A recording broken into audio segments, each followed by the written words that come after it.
Two gentlemen this morning in the studio, Professor George Wajakoyo, lawyer, advocate, and scholar, Daniel Orogo, political analyst. Many thanks for making time for us. Probably let's start from the question I just asked. Prof, is the opposition dead? First of all, my name is Wajakoya. Wajakoya? Yes, sir. Okay. Opposition died long time ago. We don't have opposition in this country in parliament. We have opposition outside parliament. And what kind of a distinction does that cause, having an opposition outside parliament? Yeah, the people who are aggrieved like myself with our political parties, yes, we are in the opposition. We are not in government. We don't intend to be in government. We need to check government from outside because parliament has failed. And that's why the media is playing a big role by impaneling the likes of us people who are feeling the pinch, and if we can speak on behalf of the nation, we are doing exactly that. Fair enough. Daniel? Well, I think this is debatable, depending on which side you're seeing it. For me, like professors talked about, matters of opposition. In fact, the definition of opposition should be an alternative government. A movement, or rather a political party, or any other affiliated politics that considers the government in waiting. So when you talk about opposition, and I think one of the things that have happened in this country is that we are always in a presidential system. So it's quite difficult for us to either determine whether we have an opposition, because even within the ruling party, there are a number of members of parliament who do not agree with most of what the party talks about. So they are opposing. So when we talked about the opposition, we should be talking about opposition in the specs, in the scope that we are looking at anybody who, first of all, provide an oversight to the government, or alternatively have an alternative voice, but as well giving an opinion. So for me, it depends on where somebody is sitting and looking at whether it's dead or alive. But now the problem is, Abubakar, as a country, we are politically socialized that when we talk about an opposition, we are thinking of Raila Odinga as an opposition. That in fact was my question. So then if they are not within the active politics, then we think the opposition is no longer there. Prof, what often breeds what Daniel has also alluded to, that here opposition, here Odinga, here opposition, it's ODM. What breeds that mindset? Let me draw you to the attention of the Standard, the article in Standard today, which has been written very comprehensively by one Barack Muluka, and I have to say kudos to Muluka. The kind of notion that we have on Raila is that whatever he says, people say yes. Tomorrow, if Raila will leave and go outside the precincts of the handshake, people will say yes. The other day, he was blaming Waiguru and saying Waiguru was a thief. People said yes, she was a thief.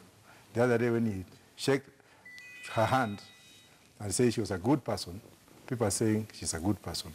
And I quite agree with what he has said. Unless we do what happened in Ghana, and I don't want to mention into graphic details, we do not have an opposition.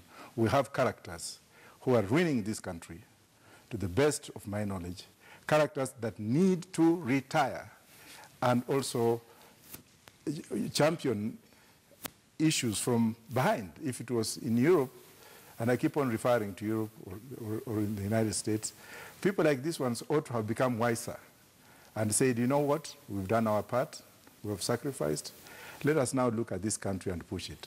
But when it comes to that coalition between the Kenyatta, the Odinga, now the non-entities that are also trying to dance around the tunes of politics, then fair enough. We are dead. Prof, many of the individuals, and I'm sure you must have had 2 weeks, if not 3 weeks ago, Raila saying Uhuru's family is not a dynasty, he is not a dynasty that their fathers made themselves. There is the argument that often the individuals politically make themselves. Who is to blame here? Is it the people who you say are the characters, or the people who follow them? Actually, both. Both. The people who follow them, not because they are bad people, but because they have no alternative. Kenya is the only country that has not experienced any mayhem besides the 1982 to change the mindset of people completely, to go in a different arena.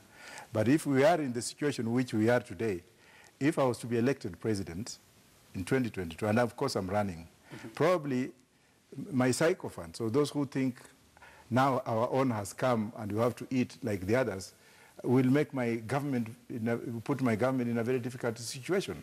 Therefore, it is the sycophancy that has been following the change of tunes by those they are following. This day, constitution is wrong, we have to change it so that we can accommodate our views. So when Raila says that the Kenyatta and the Odingas struggled, yes, the two struggled. The original Kenyatta struggled, and the original Odinga struggled. So do the sons as well say but the sons can say that because they were embracing their fathers and they wanted to step in the shoes, starting with Uhuru Kenyatta. He came up and took advantage of his father's name. Raila also wanted to take advantage of his father's name, but he was doing it at the wrong time and he was actually put in. So fair enough. Let me get Daniel to the conversation. If then what we are saying is the opposition is dead, where did the death of the opposition begin from? Well, and again, I would draw back to your attention that, you see, pundits have it outside here that the 9th March handshake, when the leader, the official leader of NASA embraced to work together with President Kenyatta. And people saw that as a way of forgetting about the stance that, Raila had actually stands for. Remember, we as a country, we are confusing about some things that we really need to put clear right now here. That first, we acknowledge that we had a very bad election after the 2017, and the country was actually going to a halt. That we understand. Fair enough. That is very fair enough. But then, as citizens, we must also understand that that handshake did not make us forget that within the struggle to have an electoral justice, there are a number of Kenyans that lost their lives, including young Kenyans, young infants that did not have anything to do with the election. That we cannot forget. The other thing we cannot forget is a manner that our struggle, our political and justice system has been, unfair, that whoever casts the vote do not have a say, but whoever determines. And you see, these are things that therefore your view that all this has been watered down by the handshake? All this has been watered down because nobody that's actually your view. Currently, that is my view, and it's open. The public has this view that nobody, Abu Bakr, who else is talking about electoral justice with the bravado that we had, with the vigor that we had before the 9th March handshake? And one of the things we are forgetting, and this to Kenyans, like professors actually alluded to, and this is our bad manners in politics, in that we equate some individuals with opposition politics. Opposition should not be the work of an individual. Opposition should be the work of Kenyans. And the Constitution has given us two ways. One, we can represent ourselves by elected leaders, or we can directly engage ourselves into matters of political governance in this country. So when we are always thinking that once Raila has gone and embraced President Kenyatta, the opposition is dead. Once Kalonzo has been given a duty, an international duty to oversee peace in South Sudan, fair enough. Is a problem. So we must change our thinking as citizens also. Fair enough. Prof, we talk of the opposition being dead. At a time when Third Way Alliance party leader, Dr. Ekuru Aukot, says he's the official opposition leader. Despite not having a member of parliament, he has formed a shadow cabinet, which he says, and I quote, we will be offering alternative leadership. We shall be able to challenge government of the day. Do you buy that? Ekuru Aukot is a very respectable leader. We went to the same law school, though I'm his senior at Warwick University, where we both did masters, with a gap of 5 years. He's a young man who has come up, but he's lost track. And let him listen to me very, very appropriately. He ought to have gone to other political parties, because I am a political party leader of the Roots Party of Kenya. He never indulged or consulted me. He ought to have consulted the other political parties and came up with a symposium. Look, what do we do now that we don't have the way forward? Why declare yourself? This is recycling. This is a mentality that is... I mean, he's a party leader. Yes, but he ought to have also spoken to us. I would speak to him. If I have any convention, I'll reach out to other political parties. I'm not condemning him holistically, but however... Because we are not sure if he reached out to the other political parties. No, he did not. Probably he did not to you. No. Probably he did to others. My party, right now as we speak, the Women Caucus group of the political parties liaison committee is led by my party. we defeated all these other parties. So if anything happened, my party officials on PPLC would have told me. But what I'm trying to say is, even though he has good intentions, but are those intentions subject to some kind of criticism for better political maturity? He ought to have reached out, because if he chose his cabinet, what have they been doing from that time up to today?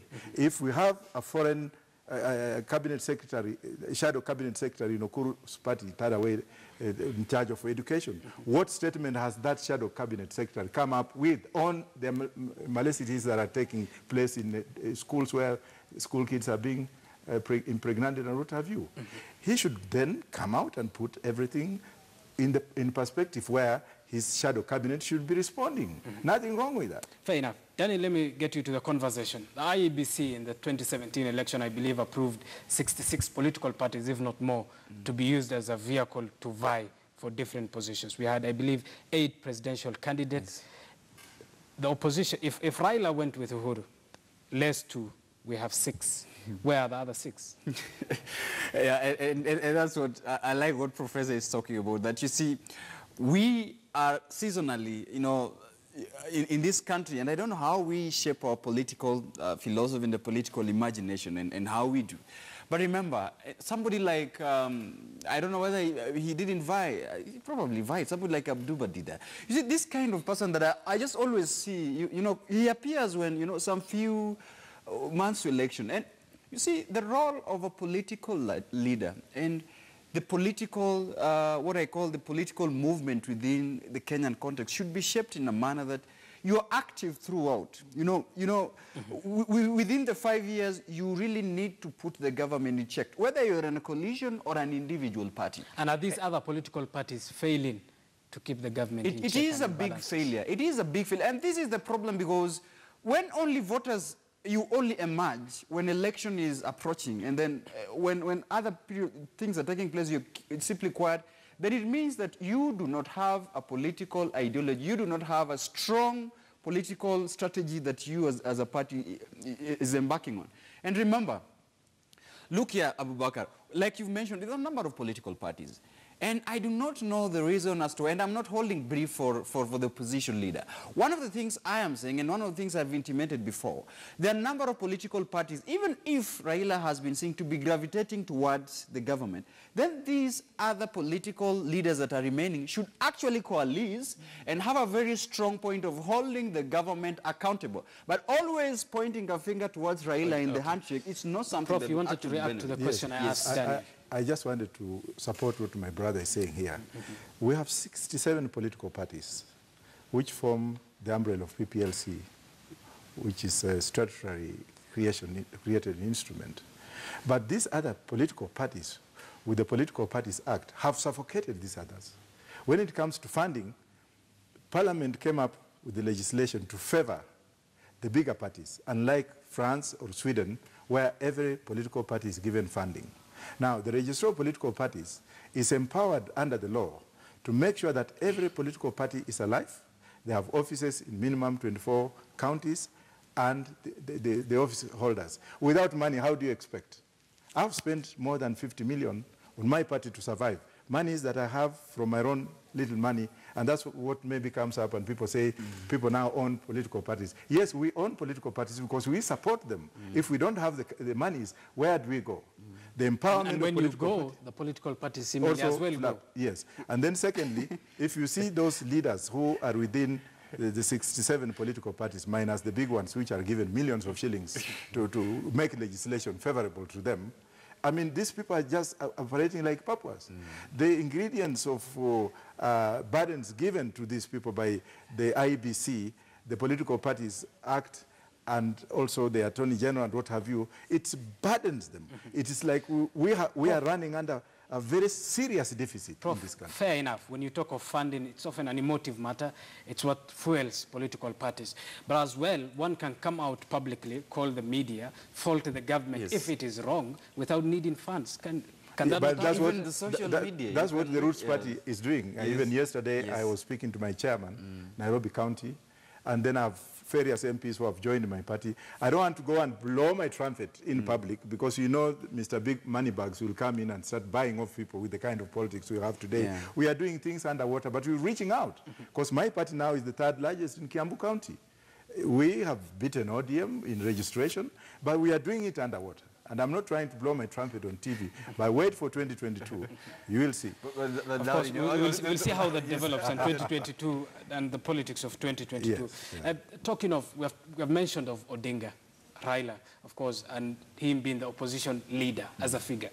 Let's talk of his coalition as well, the NASA coalition, which has had a discontent brewing within itself. You'll remember Moses Wetangula, Ford Kenya party leader, saying NASA is history. Quote, if anybody wants divorce, it will be noisy, messy, it will be unhelpful, and it will have casualties. He told Odinga, safari yangu na wewe imeisha, mimi sasa niko na safari yangu. I mean, is NASA dead, Daniel? NASA is dead. NASA was dead after the election. I think you remember the issues about the swearing in of you know, that was, it actually showed that it was going towards a deathbed. But remember, this is about, one of the things we forget, that a coalition pact and the coalition agreement is active until the election. So that is one of the things we must always remember, that even if there is pronouncement and this kind of conflict between these parties, they actually cannot operate in outside. They're still having a coalition there. But one of the things that I'm really going to tell you is the fact that each and every political party should now be beginning to reinvigorate itself. This is what ODM is doing. And I think you've seen that Orange Democratic Movement, and I like what Professor have said, that instead of making noise about your grievances in the coalition, why would you just build your party right now? Because when we approach 2022, there are going to be a political horse trading. There's going to be a political is it not too early to build your political party as of now? Why too early? Why too early? Matters of putting the party into a very strong party structure should be done now, so that when you're going to approach a coalition in 2022, you're much organized and much strong. But you see, Abu Bakar, one of the things that Kenyans are actually missing, and on a lighter way, opposition ceases because Kenyans are not seeing the kind of, you know, the kind of vigor, the kind of strength, and the kind of stone throwing, and the kind of conflict. And you see, when Kenyans miss that, you know, for them, that is the strong opposition that is able to hold the country to a standstill. But you see, if that is meeting, and that is our... That's your assumption. Not my assumption. This is what Kenyans actually... And when they talk about, we do not have an opposition, they're actually telling you that we do not have somebody putting the government into a stronger check, as Odinga was saying. That is what Kenyans are doing. But remember, Jubilee, as a party, is so much strong in making sure that opposition is dissolved completely. Why am I telling you? That's where we are coming to next. Good. Okay, hold on that thought. Yes. Prof, a leading opposition gets into bed with a ruling government. What are the dangers? As an expert, of course, an advocate, a lawyer, and a scholar more so, what are some of the dangers of a leading opposition sidelining with a ruling regime? I've been a legal advisor to the former president of Nigeria on PDP, and I'm also advising some presidents in the region about the politics from the legal perspective. What you've said, I don't need to add anything on it. It's additionally, it is extremely obvious. Money is the one playing cards here, money. Secondly, the power that comes with money. Thirdly, some of these people are baked up in power myopia. You can see recently when some of them security was withdrawn. They started crying foul. Grenades have been thrown into my compound. You talk of power and money, they talk of unity. There's no unity. National unity. You don't believe there is a force of national unity? There is no unity. Any leader who comes up and says, wacheni siasa ya nini, maendeleo. You will see thieves talking like that every day. Yeah. I'm not going to mention names. Hang on. Prof, you say you don't see national inclusivity, of course, and national unity. No. But let's be fair and objective. If you judge the political temperature within the country as of now, after the handshake, it seems to have improved objectively, Prof. That's true. That is true. That is true. But then so there's more sense of unity. No sense of unity. Look at the people who are now being rewarded. Are they not the same recycled people? Why can't we just do them 7 way, go out and look for that guy?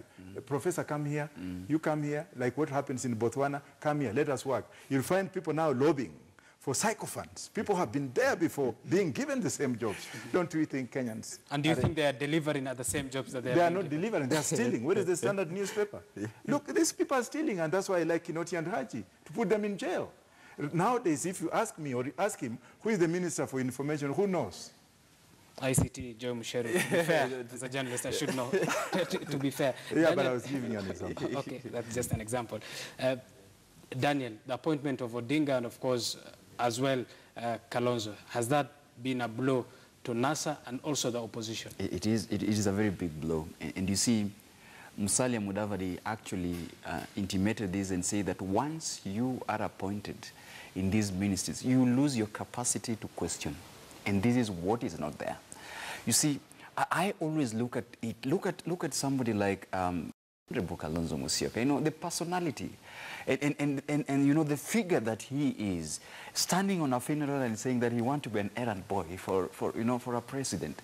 I think this is not only diminishing his status, and this is actually, you know, losing the followership of this guy. So is it also a democratic right? It is a democratic. What did Professor Kivuta Kibwana said? Once you become an errand boy, what happens to your followers? What happens to the people that follow you? And we are not saying this because we are not, you know, we want to be very subjective about his political stand. One of the things that I am saying is, you see, right now the appointment of these two honorable members, you know, diminish their power to actually strongly question when the government is not operating. And this is to effect that has brought down, watered down their capacity, you know, to hold the government and bring oversight. But most of it, one of the things we always forget, and I want to remind the country, Jubilee is in a coalition, is in an agreement with the Chinese Communist Party. You know what the Chinese Communist Party does?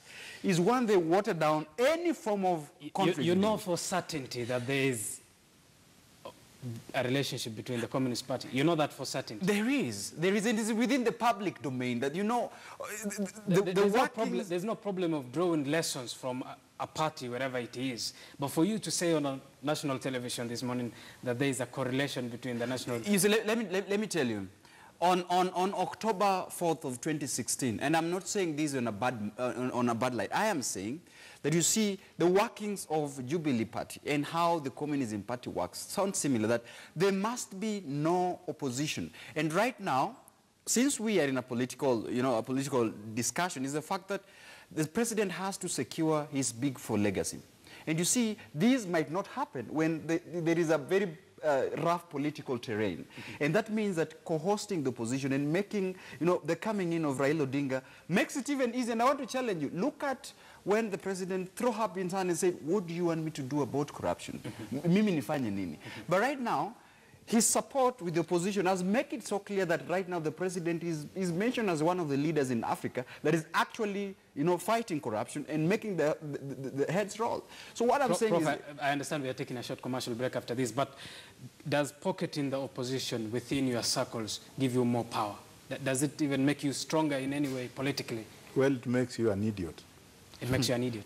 In what way does it make you an idiot? Yeah, if I'm giving you money to sing my music, then you are my servant. No, I'm not talking of the people who the money is given to. I'm talking of the one who is giving the money.